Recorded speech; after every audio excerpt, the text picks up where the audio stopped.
Breaking news. ఇజ్రాయెల్ని ఎదుర్కొనేందుకు Iran big sketch వేసిందంటే అవునని అనిపిస్తోంది. ముస్లిం దేశాలన్నింటినీ ఏకతాటిపైకి తెచ్చే యత్నం చేస్తోంది ఇరాన్. ఇస్లామిక్ ఆర్మీగా ఏర్పాట్లని ప్రతిపాదన కూడా చేస్తోంది. టర్కీ, సౌదీ, పాకిస్తాన్ వంటి దేశాలతో సంప్రదింపులు జరుపుతున్నట్టుగా తెలుస్తోంది. ఇరాన్ ప్రతిపాదనకు పెద్దగా స్పందన రానట్లు తెలుస్తోంది. ఒక్క దేశం కలిసి వచ్చిన యుద్ధం తీరు మారుతుందంటూ ఇరాన్ అభ్యర్థిస్తోంది. త్వరలోనే అణ్వాయుధ దిశగా ఇరాన్ మారబోతుందంటూ చెప్తోంది. ఆ దిశగా వేగంగా అడుగులు కూడా వేస్తోంది ఇరాన్.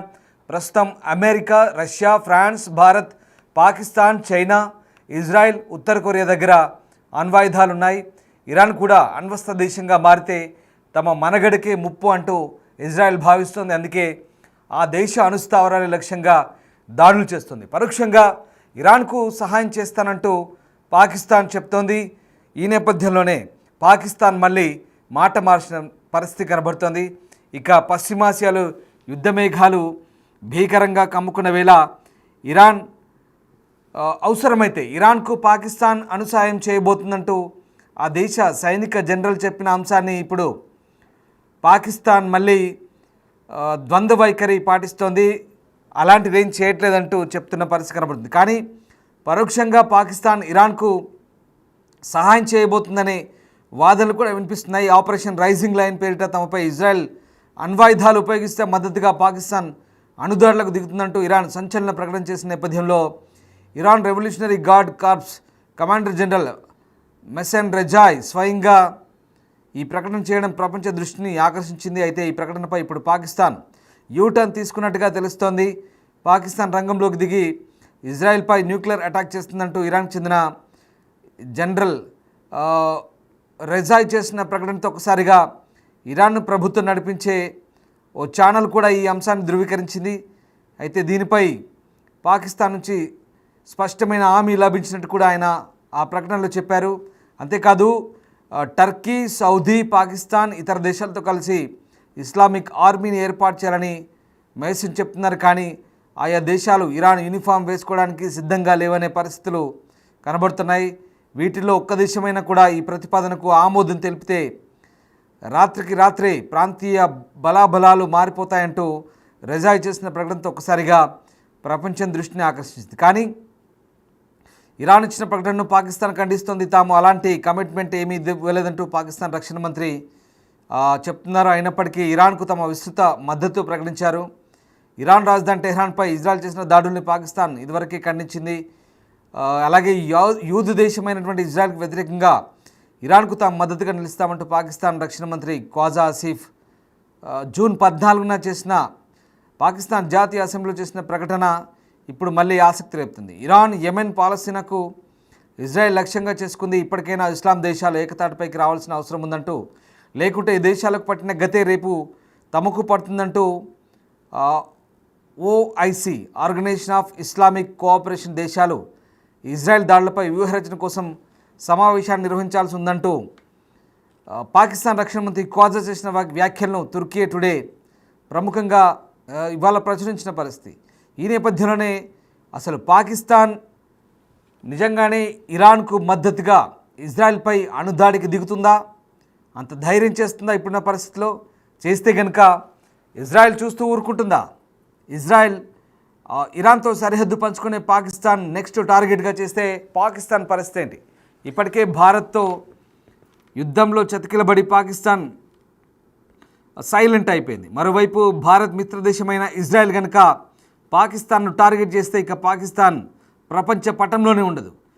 భయంకర పరిస్థితులు ఎదుర్కొంటే ఏకంగా ఇరాన్, పాకిస్తాన్ వరుసగా మరోవైపు సిరియా, లెబనాన్, ఇరాక్ ఇలా చాలా దేశాలపై ఇప్పటికే ఇజ్రాయెల్ వరుస దాడులు చేస్తోంది. ఒక రకంగా ఒక క్రూసేడ్ను ప్రకటించింది.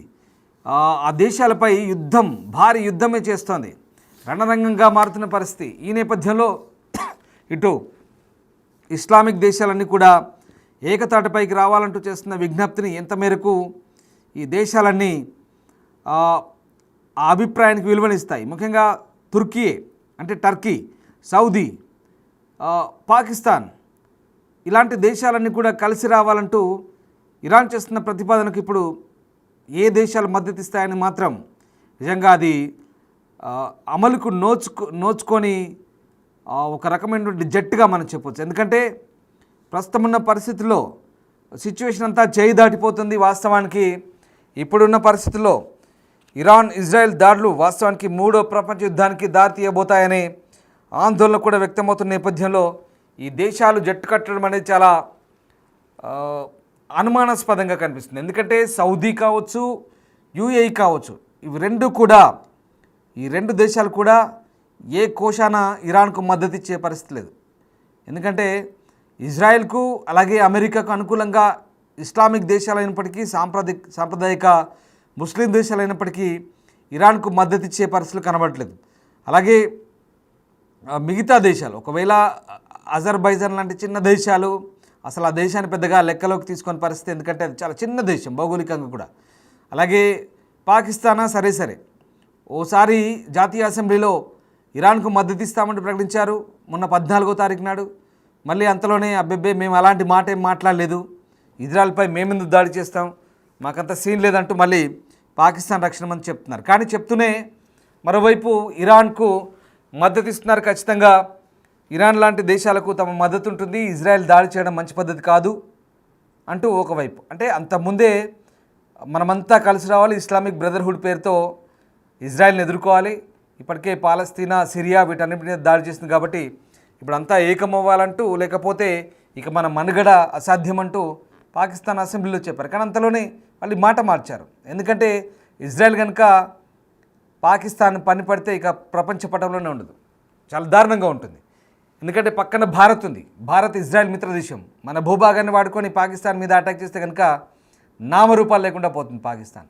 ఇక్కడ పాకిస్తాన్ ద్వంద్వ బుద్ధి మళ్ళీ ప్రదర్శిస్తుంది అంతర్జాతీయ వేదికల మీద. ఇరాన్కు సపోర్ట్ చేస్తామంటూ ఒకసారి వాళ్ళ అసెంబ్లీలో చెప్తున్నారు ఏకంగా, మళ్ళీ చేయమంటూ మరొకసారి చెప్తున్నారు. అంటే ఇది మళ్ళీ డబుల్ స్టాండర్డ్ వైఖరి ఇక్కడ మనకు కనబడుతోంది. ఈ నేపథ్యంలో మరి పాకిస్తాన్ నమ్మాలా వద్దా అనేది ఇక్కడ ఇరాన్ ఎంతవరకు నమ్మాలి లేదనేది వాళ్ళు డిసైడ్ చేసుకోవాలి. పాకిస్తాన్ దగ్గర అణ్వాయుధాలు ఉన్నాయి వాస్తవమే, అదొక అణ్వస్త్ర దేశమే.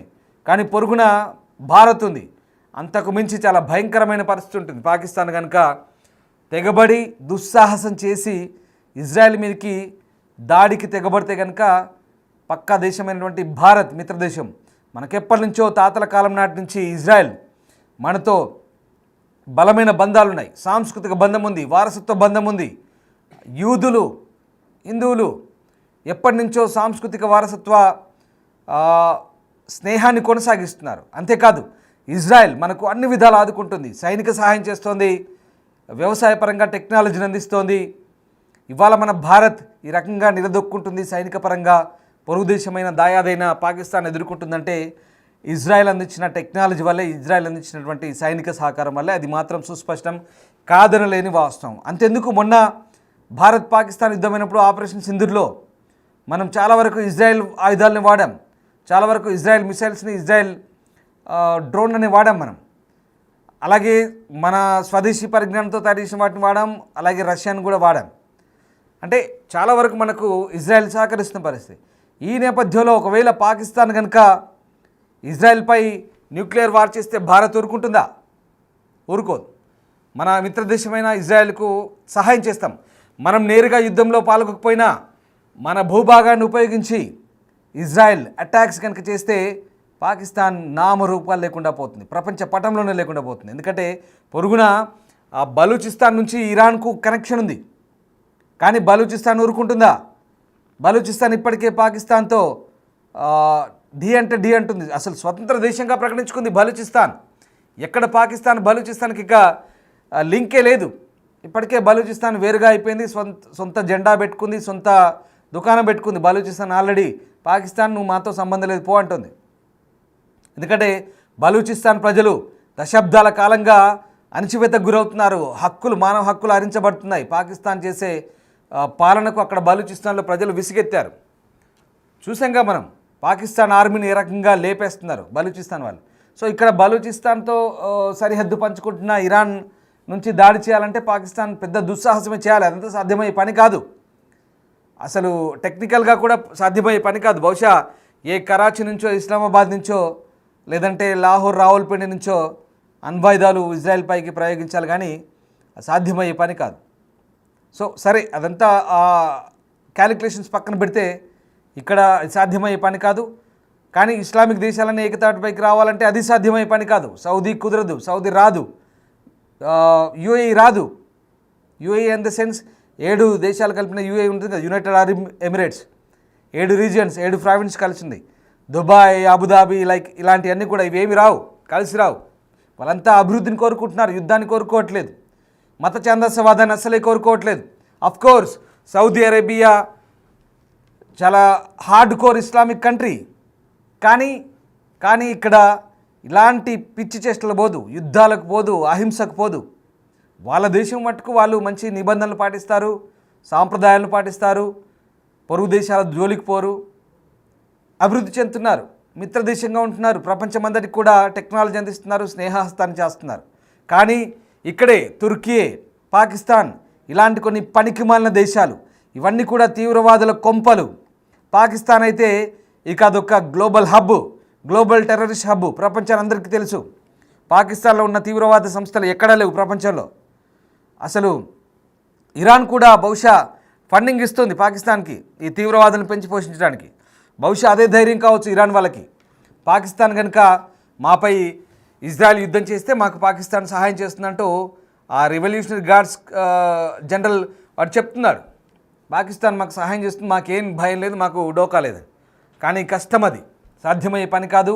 ఒకవేళ దుస్సాహసం చేస్తే కనుక పాకిస్తాన్ పరిస్థితి ఇప్పుడే అంతంత మాత్రమే ఉంది. మొన్ననే యుద్ధంతో చతికిలబడిపోయింది. చావు దప్పి కన్నులొట్టబోయినట్టుగా పాకిస్తాన్ ఇప్పటికే నోరు మూసుకొని కూర్చోంది భారత్ దెబ్బకి ఆపరేషన్ సింధూర్లో. ఇప్పుడు ఇంకా చాలా కష్టమవుతుంది. ఇజ్రాయెల్ అసలే ఊరుకోదు. ఇజ్రాయెల్ జోలికి వస్తే నాశనం చేస్తుంది. ఇప్పటికే గాజా పరిస్థితి తెలుసుగా, అనుభవాలు తెలుసుగా, గాజా వాళ్ళకి సరిగ్గా తెలుసు ఇజ్రాయెల్తో పెట్టుకుంటే ఎలా ఉంటుందో. ఇప్పుడు ఇరాన్కి అదే తెలిసి వస్తుంది. ఇప్పటికే లక్షలాది మంది ఇరాన్ నుంచి పోతున్నారు, టెహ్రాన్ నుంచి పోతున్నారు. క్యూ లైన్లో లక్షలాది కార్లు ఉన్నాయి, రాజధాని వదిలేసి వెళ్ళిపోతున్నారు. అసలు ఇజ్రాయెల్ సామర్థ్యం ముందు ఎందుకు పనికిరావు ఇరాన్ కానీ పాకిస్తాన్ కానీ కేవలం అణ్వాయుధాల బూచి చూపి పాకిస్తాన్ భారత్ని ఎలాగైతే బెదిరించిందో ఇరాన్ అలా బెదిరించలేవు. ఎందుకంటే ఇజ్రాయెల్ని అలా బెదిరించలేవు. ఇజ్రాయెల్ బెదిరిస్తే పశ్చిమ దేశాలు ఊరుకో, అన్ని రంగంలోకి దిగుతాయి నేరుగా. బ్రిటన్ కావచ్చు, అమెరికా కావచ్చు, మిగతా పశ్చిమ దేశాలు ఇవన్నీ కూడా నేరుగా అప్పుడు యుద్ధంలోకి వస్తే బహుశా 3వ ప్రపంచ యుద్ధం తప్పదేమో. ఎందుకంటే రష్యా, చైనా ఇరాన్కు సపోర్ట్ ఇస్తాయి, కానీ పరోక్షంగా ఇస్తున్నాయి, డైరెక్ట్గా యుద్ధంలో కూడా రావు. అవి వస్తే చాలా విధ్వంసం ఉంటుంది. ఇంకా ఇదంతా ఊహించుకోలేము. ఒకసారి ఊహించుకోండి, అసలు Russia, China, America, Britain, Bharat ఎప్పుడు న్యూట్రల్గా ఉంటుంది, శాంతి. ఆ 2 దేశాలు పశ్చిమాసియాలో మీరు దాడులు ఆపుకుంటారనైనా మోదీ కూడా స్పందించాడు, దాడులు ఆపండి వద్దు అని చెప్తున్నారు. మన మిత్రదేశం ఇజ్రాయెల్ చెప్తున్నాం, పొరుగు దేశం ఇరాన్ చెప్తున్నాం. ఇరాన్ కూడా మనకు సాంస్కృతిక వారసత్వ దోస్తానుంది, ఇరాన్కు ఉంది. కానీ కొన్ని పక్కదారి పడుతున్న పరిస్థితుల ప్రభావంతో ఇరాన్ కూడా. సో ఇలాంటి పరిస్థితులు ఉన్నాయి. సో మొత్తం మీద ఈ క్షిపణి దాడులు, బాంబు శబ్దాలతో పశ్చిమాసియా దద్దరిల్లుతున్న ఈ నేపథ్యంలో ఇజ్రాయెల్, ఇరాన్ పరస్పర దాడులతో పరిస్థితి మరింత తీవ్ర రూపం దాలుస్తోంది. ఆపరేషన్ రైజింగ్ లైన్ పేరుతో ఇరాన్లోని అణుస్థావరాలపై ఊహించని దాడి చేసింది ఇజ్రాయెల్. అత్యున్నత సైనిక దళమైన ఇస్లామిక్ రెవల్యూషన్ గార్డ్ చీఫ్ మరణించారు, సలామీ హుసేన్ చనిపోయారు, బాఘేరి చనిపోయారు. దాదాపు ఇప్పటివరకు 230 మంది దాకా చనిపోయినట్టుగా తెలుస్తుంది. ఇరువైపులా ఇటు ఇరాన్ కూడా తక్కువేం తినలేదు. టెల్-అవీవ్పై దాడి చేస్తుంది ఇజ్రాయెల్పై, అలాగే చాలా ప్రాంతాల్లో జెరూసలేంపై దాడి చేస్తుంది, హైఫా నగరంపై దాడి చేస్తుంది. అక్కడ కూడా ప్రాణ నష్టం అవుతుంది. ఇక్కడ అమెరికా ప్రమేయం లేదని చెప్తూనే అమెరికా వెనకాల ఇజ్రాయెల్కు పరోక్షంగా మద్దతు ఇస్తున్న పరిస్థితి కనబడుతుంది. సో ఆ రకంగా అంటే ఇప్పుడు ఇజ్రాయెల్ వాదన ఏంటి, ఇజ్రాయెల్ మనుగడకు ఇరాన్ నుంచి ముప్పు పొంచి ఉంది, అణ్వస్త్రాలు తయారు చేస్తే మేము ఊరుకోమంటూ ఈ దాడులు చేస్తున్న పరిస్థితి. వాళ్ళ యురేనియం ఏవైతే ప్లాంట్స్ ఉన్నాయో వాటిని దాడి చేసింది. పూర్తిగా వాళ్ళకి సంబంధించినటువంటి గ్యాస్ స్టేషన్లు కావచ్చు, ఇంధన నిల్వ కేంద్రాలు అన్నీ కూడా ధ్వంసం చేసిన పరిస్థితి. అదే రకంగా ఇక్కడ ఇరాన్ కూడా తక్కువేం లేదు, ఇరాన్ కూడా అదే పరిస్థితి. ఇరాన్ కూడా పూర్తిగా వాళ్ళపై కూడా దాడి చేసిన పరిస్థితి కనబడుతుంది. సో మొత్తం మీద ఇప్పుడు ఈ దేశాలన్నీ కూడా అంటే ఇప్పటికీ ఒక విషయం గుర్తుపెట్టుకోండి, ఇప్పటికైతే ఇరాన్ కూడా త్వరలోనే అణ్వాయుధాలు తయారు చేసే పరిస్థితి ఉన్న నేపథ్యంలో అది ఏడాది కావచ్చు, నెలలు కావచ్చు, సంవత్సరం లోపే కావచ్చు. ఇజ్రాయెల్ ఉనికికి ఇది స్పష్టమైన ముప్పు అని అక్కడ ప్రధాని చెప్తున్న పరిస్థితి కనబడుతుంది. అంటే శాంతి చర్చల కోసం ముందుకు రావాలనుకుంటుంది. కానీ అమెరికా మాటను లెక్క చేయని ఇరాన్ ట్రూ ప్రామిస్ 3 పేరుతో ఇజ్రాయెల్పై క్షిపణి దాడులు చేస్తుంది. అంతర్జాతీయ సమాజం ఇతర దేశాలు శాంతి చర్చలకు రావాలని కోరుతున్నప్పటికీ ఇరాన్, ఇజ్రాయెల్ దాడులు చేయి దాటిపోయినట్టు కనిపిస్తుంది. ఒకవేళ అమెరికా ఇజ్రాయెల్కు మద్దతుగా మాట్లాడడం, చైనా ఇరాన్పై ఇజ్రాయెల్ దాడులను ఖండించడం చూస్తుంటే ఇది చిలికి గాలివానగా మారి మూడో ప్రపంచ యుద్ధానికి కూడా దారితీసే సూచనలు కనిపిస్తున్నాయి. మరీ దూకుడుగా వ్యవహరించే ఈ 2 దేశాల మధ్య దాడులు ఎలా అవుతాయన్నది, ఎక్కడికి దారితీస్తాయనేది మనం ప్రస్తుతం చెప్పలేని పరిస్థితి. సో మొత్తం మీద పరిస్థితి చేయి దాటే అవకాశం వస్తే గనుక సిచ్యువేషన్ ఎలా ఉంటుందో ఒక్కసారి ఊహించుకోండి. ఇదంతా నేను ఏదో డ్రామాటిక్గా చెప్పట్లేదు, కథలు అల్లటం లేదు, ఇది వాస్తవం. ఎందుకంటే ఇజ్రాయెల్ ఇరాన్ యుద్ధం ఎక్కడికి దారితీస్తుంది? ఇప్పటికే యుద్ధాల మధ్య దేశాల మధ్య యుద్ధంగా పరిణమించింది. ఏది? Gaza Israel war. అది కాస్త అలా లెబనాన్, సిరియా, ఇరాక్, ఇరాన్ ఇవన్నీ కూడా ఎదుర్కొన్నాయి. ఇజ్రాయెల్ దాన్ని ఇప్పటికే ఎదుర్కొన్నాయి. ఇప్పుడు ఇరాన్ ఇజ్రాయెల్ నేరుగా యుద్ధం అవుతుంది. ఇక చూడండి తర్వాత ఏం జరుగుతుంది అనేది ఇప్పుడు చెప్పలేని పరిస్థితి. ఎన్ని రోజులు సాగుతుంది యుద్ధం, ఎప్పటిదాకా వెళ్తుంది, ఎక్కడి దాకా వెళ్తుంది అనేది అంతు చిక్కని ఊహాది. చూడాలి. ఇప్పటికైతే ఇరాన్ నుంచి ప్రజలు వలస వెళ్తున్నారు. ఇజ్రాయెల్ తమతో పెట్టుకుంటే ఊరుకోదు. కాబట్టి ఈ పరిణామాలు ఎక్కడి దాకా వెళ్తాయని మాత్రం అంతర్జాతీయ సమాజం అయితే ప్రస్తుతం ఆసక్తిగా గమనిస్తోంది.